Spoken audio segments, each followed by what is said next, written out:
اور آنگن گویا تصویر کا ورق ہو گئے تھے کہ جدھر دیکھیے وہی ہوش اڑا دینے والا چہرہ نظر آتا، کبھی 14ویں کے چاند جیسا سامنے اور کبھی دل کے باغ میں ٹہلتا ہوا۔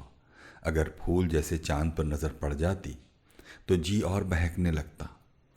ہر رات اس پریوں جیسے بدن سے ملاقات ہوتی اور ہر صبح اس کے چلے جانے سے پاگل پن بڑھتا۔ جب صبح کی سفیدی پھیلنے لگتی، دل سے ٹھنڈی آہیں نکلتی، یعنی دل مچلتا اور چاند کی طرف لپکتا۔ دن بھر یہی جنون رہتا اور اس کی یاد میں میرا دل خون ہوتا۔ میں دیوانوں کی طرح تھوک میں لتڑا، ہاتھ میں پتھر لیے ہوئے لڑکھڑاتا پھرتا۔ لوگ میری صورت دیکھ کر بھاگتے۔ 4 مہینوں تک وہ رات کو جگمگانے والا پھول نئی نئی چھبیاں دکھاتا رہا اور اپنی چال ڈھال سے قیامت اٹھاتا رہا۔ ناگاہ بہار کے دن آئے، جنون کے داغ اور بھی ہرے ہو گئے۔ ایسا لگنے لگا جیسے مجھ پر پری کا سایہ ہو، یعنی اتنا بے ہوش ہوا کہ کسی کام کاج کا نہ رہا۔ اس کی موہنی صورت ہر وقت نظر کے سامنے رہتی، اس کے بالوں کا خیال سر میں سمایا رہتا۔ لوگ مجھ سے بھاگنے لگے اور آخر مجھے کوٹری میں بند کر دیا گیا اور پیروں میں زنجیر ڈال دی گئی۔ پھر ہوش میں آنا۔ فخر الدین خاں کی گھر والی میرے والد کی مرید اور قریبی رشتہ دار تھی۔ میرے علاج پر بہت پیسہ بہایا۔ جھاڑ پھونک کرنے والوں نے جھاڑ پھونک کی، حکیموں نے رگ کھولی اور خون نکالا۔ یہ ساری کوششیں کامیاب ہوئیں جب موسم بدلا۔ بہار کا زمانہ بیتا تو میرا جنون بھی کم ہوا۔ وہ سورج جو میرے خیال میں سما گئی تھی مٹ گئی، اور جنون نے جو سبق مجھے پڑھایا تھا میں بھول گیا۔ اب زبان بند رہنے لگی اور واہی تباہی بکنا ختم ہو گیا۔ دماغ کی ٹھنڈک کے لیے دوائیں کھلائیں تو نیند آنے لگی۔ اب میں اپنے آپ میں آیا۔ وہ سورج جیسا چہرہ بھی نگاہوں سے اوجھل ہو گیا۔ بعد ایک مدت کے پوری طرح ہوش میں آ گیا اور پڑھنا لکھنا بھی شروع کر دیا۔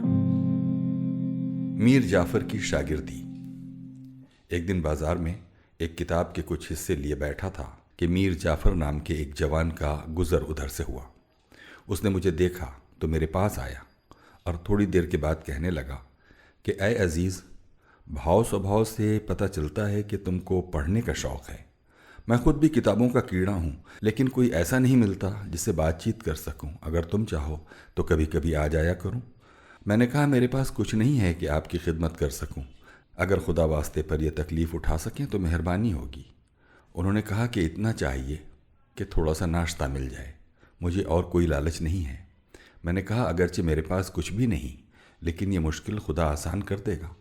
انہوں نے ان تتر بتر ورقوں کو سرے سے لگایا اور چلے گئے۔ اس دن سے اکثر اس آدمی صورت فرشتے سے اکثر ملاقات ہوتی۔ بڑی مہربانی کا برتاؤ کرتے، یعنی اپنا دماغ کھپاتے اور مجھے کچھ سکھاتے۔ میں بھی جتنا ہو سکتا تھا ان کی خدمت میں خرچ کرتا۔ اسی بیچ ان کے دیس عظیم آباد پٹنہ سے کوئی خط آیا اور وہ ادھر چلے گئے۔ سعادت علی کی شاگردی۔ بعد کچھ دن کے سعادت علی نام کے امروہہ کے ایک سید سے میری ملاقات ہوئی۔ اس عزیز نے مجھے ریختہ میں شعر کہنے کی طرف لگایا، جو فارسی شاعری کی طرح بادشاہ کے قلعے اور لشکر کی زبان میں شاعری ہے اور ان دنوں روا پا رہی ہے۔ میں نے بہت جتن کیا اور لکھتے لکھتے اس مرتبے پر پہنچ گیا کہ شہر کے شاعروں میں سند مانا جانے لگا۔ میرے شعر سارے شہر میں پھیل گئے اور ہر چھوٹا بڑا اسے سننے پڑھنے لگا۔ رعایت خاں کی ملازمت۔ ایک دن ماموں نے مجھے کھانے پر بلایا اور ڈانٹنا پھٹکارنا شروع کر دیا۔ میں جی میں بہت گڑا اور کھانے سے ہاتھ کھینچ اٹھ کھڑا ہوا۔ جب ان سے کسی طرح نبتی نہ دیکھی تو شام کو ان کے گھر سے نکلا اور جامع مسجد کا راستہ لیا۔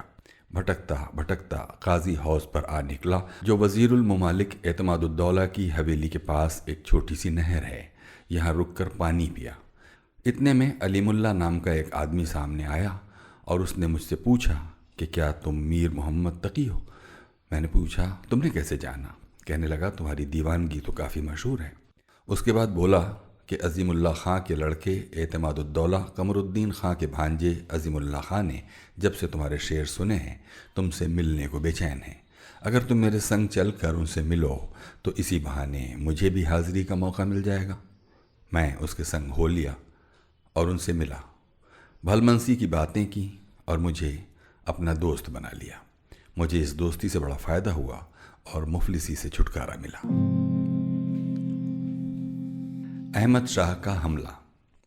احمد شاہ درانی جس وقت لاہور گیا اور شاہ نواز خاں جو زکریا خاں کا لڑکا اور وہاں کا صوبیدار تھا بھاگ نکلا، تو وزیر صفدرجنگ اور راجہ جے سنگھ کا بیٹا ایشر سنگھ جو ایک بڑا زمیندار تھا شہزادہ احمد شاہ کو ساتھ لے کر اس سے لڑنے نکلے۔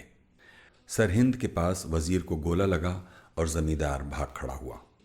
مرنے والے وزیر کا بیٹا معین الملک اور صفدرجنگ شہزادہ احمد شاہ کے ساتھ افغانوں سے بھیڑے رہے۔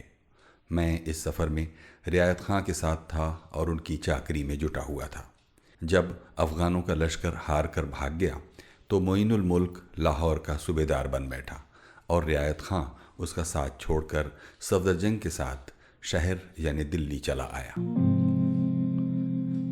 محمد شاہ کی موت۔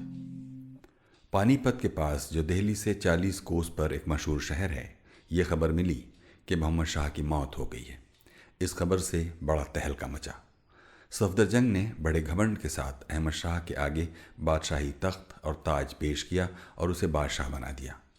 وہ بڑی دھوم دھام کے ساتھ شہر میں آیا اور مرنے والے بادشاہ کے خجاسرہ جاوید خاں کو نواب بہادر کا خطاب دے کر ساری حکومت کا کرتا دھرتا بنا دیا۔ ہر روز اختیار جہاں پیش دیگریست، دولت مگر گداست کے ہر روز بردریست، یعنی دنیا کا اختیار ہر دن ایک سے دوسرے کو ملتا رہا ہے۔ یہ دنیا فقیر جیسی ہے کہ روز نئے نئے دروازے پر آواز دیتی رہتی ہے۔